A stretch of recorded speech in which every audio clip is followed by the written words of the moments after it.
ఇది ఒక టాపిక్ అయితే ఇక రెండోది తెలంగాణ రాష్ట్రంలో రాబోయేటువంటి 6 నుంచి 7 నెలల మధ్యలో అతిపెద్ద భారీ కుదుపు రాజకీయ కుదుపు జరిగేటువంటి అవకాశం కనిపిస్తూ ఉంది. అత్యంత విశ్వసనీయ వర్గాల సమాచారం మేరకు తెలంగాణ రాష్ట్రంలో ఏదైతే రాహుల్ గాంధీ గారు అనుకున్నటువంటి మాట ఏదైతే ఉందో ఆ మాటను ఇక్కడ ఇంప్లిమెంట్ చేసి దేశం మొత్తానికి ఈ మోడల్లో మేము చేస్తామని చూపించబోతున్నట్టుగా మనకు సమాచారం ఉంది. అందుకోసమే ఏఐసిసి మీటింగ్స్ చాలా వరకు కార్యక్రమాలన్నీ తెలంగాణలో పెడతా ఉన్నారు. రేపు ఎల్లుండి మళ్ళీ ఏదో కాన్ఫరెన్స్ కూడా పెట్టినారు. సైమల్టేనియస్గా జరిగేటువంటి ఒక కార్యక్రమాన్ని చూస్తే ముఖ్యమంత్రి మార్పు కూడా ఉండొచ్చు అనేటువంటి సంకేతాలు విశ్వసనీయ వర్గాల ద్వారా తెలుస్తూ ఉంది. లోకల్ బాడీ ఎన్నికల్లో కాంగ్రెస్ పార్టీ బీసీ ముఖ్యమంత్రితోని ఎన్నికలకు పోయేటువంటి అవకాశాలు కనిపిస్తూ ఉన్నాయి. సో ఇది బిగ్ బాంబే అనుకోవచ్చు. నాకు తెలిసినటువంటి విశ్వసనీయమైనటువంటి నమ్మదగిన సమాచారం ఇది. నమ్మదగిన సమాచారం మేరకు చెప్తా ఉన్నా. సో ఎక్కడ బెడిసి కొట్టింది రాహుల్ గాంధీ ఎందుకు ఇక్కడ తెలంగాణని ఎంచుకున్నాడంటే సో ఇది ఒక రకంగా చెప్పాలంటే చాలా అద్భుతమైన సర్వే చేసినాం, చాలా అద్భుతమైన గొప్పగా చేసినాం. ఎస్ చేసిరని ఆయన కూడా ఒప్పుకుని ఎస్ చేసిరు ఒప్పుకురు నేను ఇక్కడే ఇంప్లిమెంట్ చేస్తాను నేను అనుకునే అనేటువంటి చర్చకు తీసుకొచ్చింది ఆయన.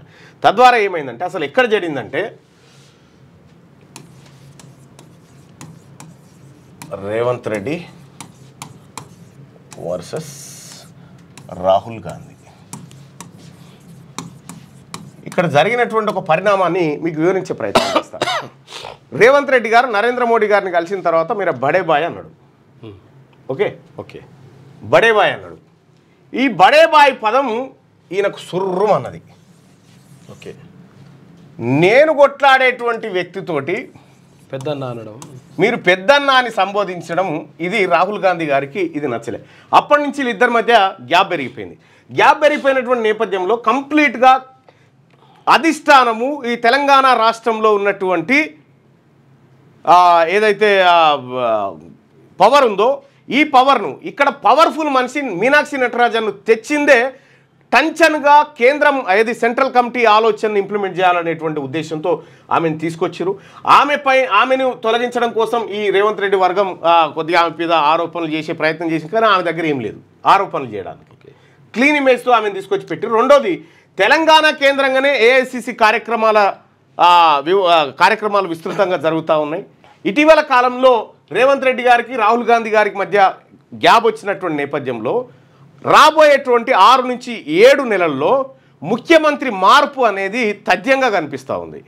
ముఖ్యమంత్రిని మార్చడం ద్వారా కాంగ్రెస్ పార్టీకి వచ్చే లాభం ఏంటంటే ఇక్కడ బీసీ సీఎంను చేసి బీసీలకు రాజ్యాధికార వాటా ఆ స్థాయిలోనే వాళ్ళు ఎంత ఉన్నారో వాళ్ళకి అంత స్థాయిలో రాజ్యాధికార వాటా కల్పించి దేశం మొత్తానికి మేము ఇది చేయబోతున్నామని చూపించడానికి అతి త్వరలో ఏఐసిసి సన్నద్ధం కాబోతున్నట్టుగా అత్యంత విశ్వసనీయమైనటువంటి సమాచారం.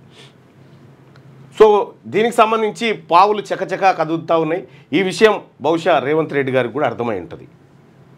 కాబట్టి ఇక్కడ తెలంగాణ రాష్ట్రంలో ఉన్నటువంటి మంత్రులు ఇప్పుడు ఎవరైతే ఉన్నారో వీళ్ళు కూడా ఒక కుదుపునకు లోనయ్యేటువంటి అంశం కనిపిస్తూ ఉంది. అసలు కాంగ్రెస్ పార్టీకి అత్యంత విశ్వసనీయంగా ఉన్నటువంటి ఒక బీసీ ఇప్పుడు మంత్రివర్గంలో కానీ చట్టసభల్లో కానీ లేనటువంటి ఒక బీసీని ముఖ్యమంత్రిని చేసేటువంటి ఆలోచనలో ఉన్నట్టుగా నాకు సమాచారం. సో అతను ఎవరు ఏందనేది క్లారిటీ అంటే ఆయనేనా నేను అనుకున్న వ్యక్తేనా కాదా అనేది క్లారిటీ వచ్చినాక మాట్లాడదాం. కానీ ఎక్స్పెరిమెంట్ మాత్రం తెలంగాణలో జరగబోతా ఉంది. ఇది 100% నిజం. ఈ ఎక్స్పెరిమెంటు సరే ఇక్కడ బీసీలకు ఎంతవరకు న్యాయం చేకూరుస్తుంది, రాహుల్ గాంధీ గారి ప్రపంచానికి ఏం చెప్పాలనుకున్నారు, ఈ సంపద విషయంలో కానీ ఈ అధికారంలో విషయంలో కానీ అధికార బదిలీని వర్గాలకు ఎట్లా చేయబోతున్నాడు అనేది కాస్త ఆసక్తిగా మారినటువంటి అంశం. ఇది అత్యంత విశ్వసనీయమైనటువంటి సమాచారం.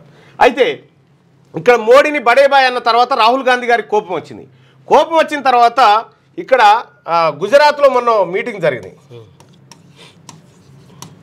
గుజరాత్లో కాంగ్రెస్ పార్టీ మీటింగ్ జరిగింది. ఏఐసిసిఓ సిడబ్ల్యూసిఓ ఈ మీటింగ్ జరిగింది. ఈ మీటింగ్లో రేవంత్ రెడ్డి గారు ఏమన్నాడు, మళ్ళా రాహుల్ గాంధీ గారికి దగ్గర కావడానికి భారతీయ జనతా పార్టీని ఇక్కడ అడుగు పెట్టనీయనని చెప్పిండు. కాకపోతే పెట్టింది ఎప్పుడో, ఆ విషయం వేరు. కానీ ఆయన మెప్పు కోసం రకరకాల ప్రయత్నాలు మాత్రం చేస్తూ ఉన్నాడు. ఇది స్పష్టంగా అనిపిస్తూ ఉంది. సో ఎందుకు రేవంత్ రెడ్డి గారు ఫెయిల్ అయిపోయాడు, ఎందుకు రేవంత్ రెడ్డి గారు ప్రజల విశ్వాసాన్ని చూరగొనలేకపోయాడు అంటే దానికి ప్రధానమైనటువంటి కారణాలు 2-3 కనిపిస్తాయి. ఏదైతే కాంగ్రెస్ పార్టీ అధికారంలోకి రావడానికి చెప్పినటువంటి అంశాలు ఏవైతే ఉన్నాయో, కల్వకుంట్ల కుటుంబాన్ని జైల్లో వేస్తా, అవినీతి కక్కిస్తా, ఇటువంటి డైలాగులు ఏవైతే వీటిని కూడా నెరవేర్చలేదు. పైపెచ్చు వాళ్ళతో కాంప్రమైజ్ అయిందా ఏందనేటువంటి అనుమానం ప్రజల్లో రేకెత్తింది. కాబట్టి రేవంత్ రెడ్డి గారు ఆ విషయంలో అట్టర్ ఫ్లాఫ్. అయితే ఒక పుస్తకం ఇవాళ రిలీజ్ ఉన్నట్టుంది, దాని పేరు రేవనాలు అని చెప్పి ఒక పుస్తకం రిలీజ్ అయింది. ఆ పుస్తకంలో ఏడుంది ఉందా తీసుకురాపు, రేవనాలు అని చెప్పి ఒక పుస్తకం రిలీజ్ అయింది. బహుశా ఆ పుస్తకం ఇవాళ రిలీజ్ ఉన్నట్టుంది, కానీ నేను ముందే దాంట్లో అంటే నేను చదివిన కాబట్టి ఒక మాట చెప్తా ఉన్నా. దాంట్లో చాలా ఎట్లా అట్టర్ ఫ్లాఫ్ అయిపోయింది అనేటువంటి అంశాలు అందులో ఆయన కవి రాసినటువంటి ఏది అవన్నీ చూస్తూ ఉంటే దాంట్లో ఇంకొక పెద్దవాడు కూడా కనిపించింది.